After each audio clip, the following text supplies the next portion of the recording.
Good morning बच्चों, welcome to Inception science classes. मैं Mahendra sir और ये आपका प्यारा सा चैनल आईसी साइंस क्लासेस। बच्चों, आज मैं क्लास 9 की फिजिक्स रेस्ट एंड मोशन का ग्राफिकल रिप्रेजेंटेशन ऑफ मोशन इसका सेकेंड पार्ट लेकर आया बच्चों, फर्स्ट पार्ट में मैंने आपको बताया था यूनिफॉर्म मोशन जो होती है उसका ग्राफ कैसा होता है, एसटी ग्राफ। यूनिफॉर्म मोशन में एसटी ग्राफ कैसा बनता है वो बताई थी। और साथ में बच्चों बताया था मैंने जो स्लोप होती है एसटी ग्राफ का, जो स्लोप होता है वो क्या बताता है, स्पीड। ठीक है बच्चों, कैसा था बच्चों? मेरा फर्स्ट केस था जब बॉडी रेस्ट में था, व्हेन बॉडी एट रेस्ट।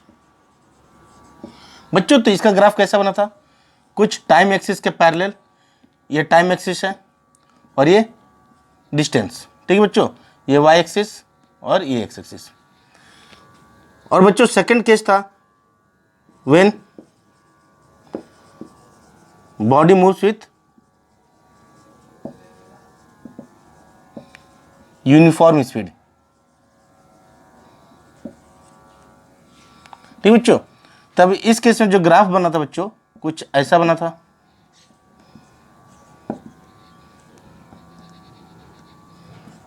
इस केस में जो ग्राफ बना था बच्चों कुछ ऐसा बना था। ये डिफिनिट या कांस्टेंट ग्रेडियंट था बच्चों, स्लोप जिसको बोलते थे। और ये स्लोप किसको रिप्रेजेंट करता है बच्चों, स्पीड को।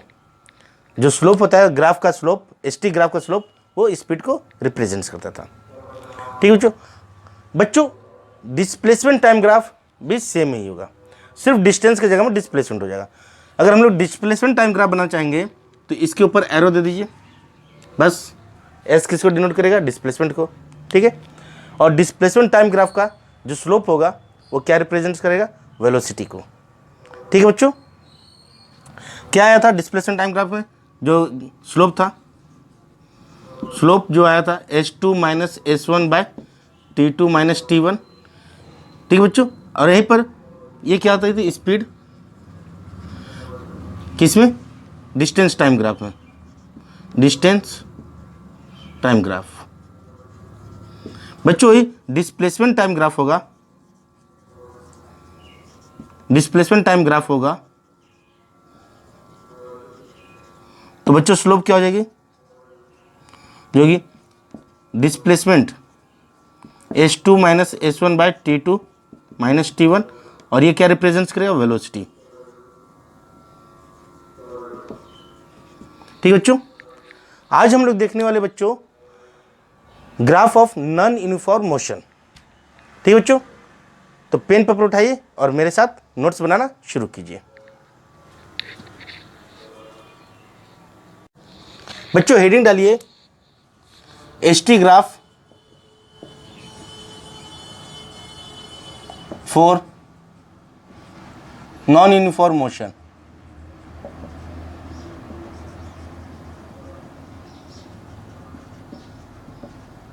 ठीक है बच्चों। बच्चों नॉन यूनिफॉर्म मोशन दो तरह का होता है, जिसमें एक में स्पीड इंक्रीज करेगा, दूसरा में स्पीड डिक्रीज करेगा। ठीक है बच्चों, तो फर्स्ट केस हम लोग देखते हैं जब स्पीड इंक्रीज कर रहा होगा टाइम के साथ में। ठीक है बच्चों, तो case 1, when speed of the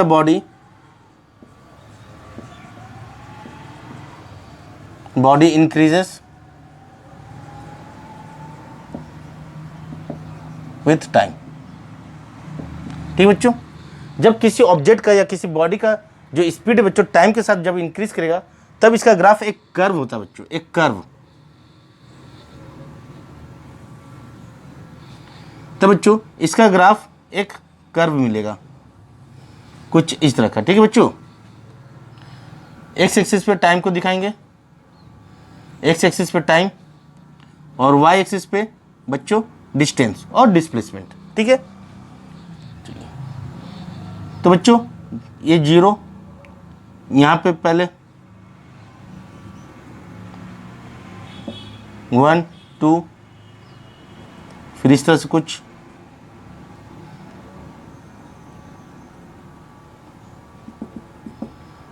बच्चों कुछ इस तरह से ग्राफ मिलेगा, एक कर्व मिलेगा। और बच्चों ध्यान से देखें तो इस कर्व का जो स्लोप है बच्चों वो इंक्रीजिंग होगा। अगर यहाँ पर हम स्लोप बनाना चाहिए इस पॉइंट पे तो कुछ बच्चों ऐसा होगा, ये एंगल पे गौर कीजिएगा आप लोग, ठीक है। यहाँ पर बनाना चाहें तो कुछ ऐसा होगा, ठीक है बच्चों। इसको θ1 बोल देते हैं, ये θ2। बच्चों यहाँ पर ग्राफ बनाना चाहें कुछ ऐसा होगा, θ3। बच्चों तो देख रहे हैं एंगल इंक्रीज कर रहा, ठीक है बच्चों। तो यहाँ से क्या कंक्लूजन मिल रहा बच्चों, जो एस टी ग्राफ होगा, S T graph for non uniform motion, for non uniform increasing motion,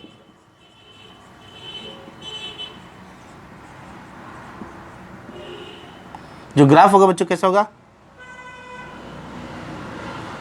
is a curve having increasing slope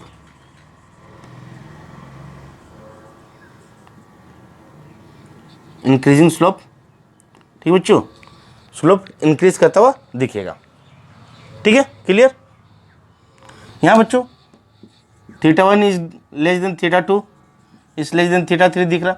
तो मेरा क्या दिख रहा है यहाँ पे हर एक पॉइंट पे जैसे जैसे टाइम बीतता जा रहा, हर एक पॉइंट पे जो स्लोप होगा बच्चों वो इंक्रीज करता जाएगा, यानी उसकी स्पीड बच्चों इंक्रीज करता जाएगा, ठीक है बच्चों, ठीक है बच्चों, ठीक है बच्चों। यहां से एक कंक्लूजन आप लोग निकाल लीजिए फिर, क्या, if slope is more speed will be more, ठीक है बच्चों। स्लोप ज़्यादा होगा तो स्पीड भी ज़्यादा होगा, ठीक है। तो इस ग्राफ को कॉपी कर लीजिए, इसे रीड्रॉ मैं कर देता हूँ अच्छे से बच्चों। कुछ इस तरह से एक कर्व होगा, इधर डिस्टेंस और इधर टाइम, कुछ इस तरह से कर्व होगा, ठीक है बच्चों। आप लोग अच्छे से नीटली ड्रॉ कर लीजिए, एक बार सिर्फ कर्व बनाइए, दूसरे बार उस स्लोप को दिखाइए, ठीक है। मैं इसे इरेज कर रहा हूं, आप लोग इसे वीडियो को पॉज करके कॉपी कर लीजिए।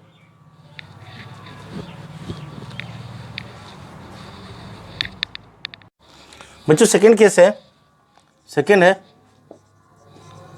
When speed of the body decreases with time, ठीक है बच्चों। टाइम के साथ में जब स्पीड डिक्रीज करेगा तब बच्चों इसका जो ग्राफ बनेगा कैसा बनेगा, एक्स एक्सिस पे टी टाइम को, वाई एक्सिस पे डिस्टेंस और डिस्प्लेसमेंट को। तब बच्चों इसका ग्राफ भी एक कर्व बनेगा, लेकिन जो इसका स्लोप होगा बच्चों कंटिन्यूअसली डिक्रीज करता हुआ दिखेगा। देखिए ये इसका ग्राफ हो गया, एस टी ग्राफ। मैंने इस एक्सिस को आगे बढ़ाया, एक्स एक्सिस को आगे बढ़ाया बच्चों। इस पॉइंट पे मैं सबसे पहले स्लोप ड्रॉ करने की कोशिश करता हूं, ठीक है।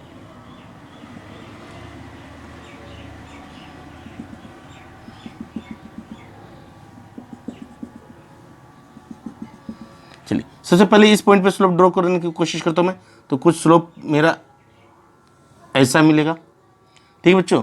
ये एंगल को θ1 बोलते हैं। यहाँ पे बच्चों स्लोप कैसा मिलेगा, एक टेंजेंट ड्रॉ करेंगे,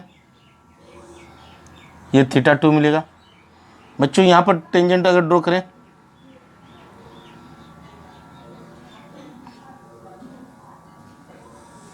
तो कुछ ऐसा मिलेगा बच्चों। देख रहे एंगल मेरा डिक्रीज करता जा रहा है, ठीक है। तो बच्चों कंक्लूजन क्या यहां से मिल रहा है, S T graph for decreasing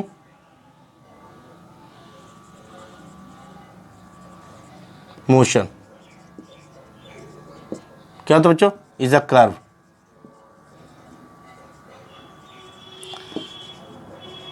having decreasing slope. ठीक है बच्चों, इसका मतलब क्या हुआ, स्लोप डिक्रीज कर रहा मतलब एंगल डिक्रीज कर रहा, दैट मीन्स बच्चों यहाँ पे θ3 is less than θ1, θ2 is less than θ1। ठीक है बच्चों, इसका मतलब क्या हुआ कि स्पीड कॉन्टिन्यूसली डिक्रीज कर रहा है, that means speed of the body decreases continuously. ठीक है बच्चों, इसका मतलब स्पीड कंटिन्यूसली डिक्रीज करता जा रहा है। ठीक है बच्चों, ऐसे ग्राफ को जो नॉन यूनिफॉर्म मोशन होते हैं उसकी हम लोग इंस्टेंटेनियस स्पीड बताते हैं। ठीक है बच्चों, इंस्टेंटेनियस स्पीड कैसे निकलेगी इसकी, चलिए देखते हैं। किसी भी ग्राफ के लिए देखते हैं, इसी ग्राफ के लिए देखते हैं या तो फिर इससे पहले वाले ग्राफ के लिए देखेंगे। जैसे बच्चों ये मैंने बना दिया ग्राफ, ठीक है, कंफ्यूज आप लोग हो जाएगा, मैं इसी ग्राफ में क्लिक कर रहा हूँ। चलिए, इनिशियली यहाँ T1 है तो अब यहाँ पे S1 है। ठीक है बच्चों, और फाइनली ये बच्चों T2 है तो यहाँ पे S2 है। ठीक है बच्चों, जो हम लोग निकालते थे slope equal to U, slope equal to speed equal to क्या था बच्चों, S2 minus S1 bye T2 minus T1। ये बच्चों क्या बताता था, एवरेज स्पीड, और बच्चों डिस्प्लेसमेंट लेंगे तो एवरेज वेलोसिटी। ठीक है बच्चों, इंस्टेंटेनियस क्या होती है, इसे बच्चों del s by del t से भी डिनोट कर सकते हैं। ठीक है बच्चों, इंस्टेंटेनियस क्या होती है, इंस्टेंटेनियस जस्ट उसी समय का बच्चों जब ये डिस्टेंस बहुत कम हो जाए, ये टाइम बहुत कम हो जाए, for a very small time. ठीक है, इंस्टेंटेनियस ये क्या, एवरेज स्पीड।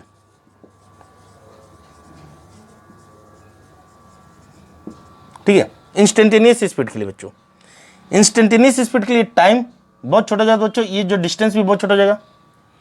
तब उस केस में बच्चों ये डेल एस को हम लोग डी एस लिखते हैं। तब बच्चों इंस्टेंटेनियस स्पीड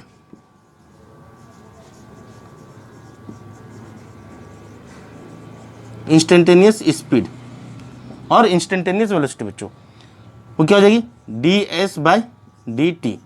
बच्चों इसका कुछ एकदम पास का बच्चों, एक यहाँ का लिए, दूसरा जस्ट इसके पास का बच्चों। ठीक है, ये T1, ये T2, ये S1, ये S2। ठीक है बच्चों, तो बच्चों ये डिस्टेंस क्या एकदम ऑलमोस्ट एक स्ट्रेट लाइन जैसा है। ठीक है, तो S बाई टी। ठीक है बच्चों, बहुत कम, बहुत ही छोटा चेंज के लिए हम लोग DS लिखते हैं, और जब चेंजेस बड़ा हो तो डेल एस। ठीक है, ये डिफ्रेंशिएशन का आपको क्लास 11 में मिलेंगे, तो आप लोग इसे अभी छोड़ सकते हैं। ठीक है बच्चों आज का लेक्चर मेरा यहीं समाप्त होता है। नेक्स्ट लेक्चर में बच्चों हम लोग वेलोसिटी VT ग्राफ पे बात करेंगे। ठीक है बच्चों, स्पीड टाइम ग्राफ और वेलोसिटी टाइम ग्राफ पे बात करेंगे। तब तक के लिए बच्चों पढ़ाई करते रहें, घर में रहें, सुरक्षित रहें, और होमवर्क बनाना ना भूलें। किसी तरह से कोई भी दिक्कत हो बच्चों तो कमेंट्स में लिखिए, और मेरी वीडियो आप लोगों को पसंद आ रही है तो प्लीज़ लाइक, शेयर और सब्सक्राइब कीजिए। बाय।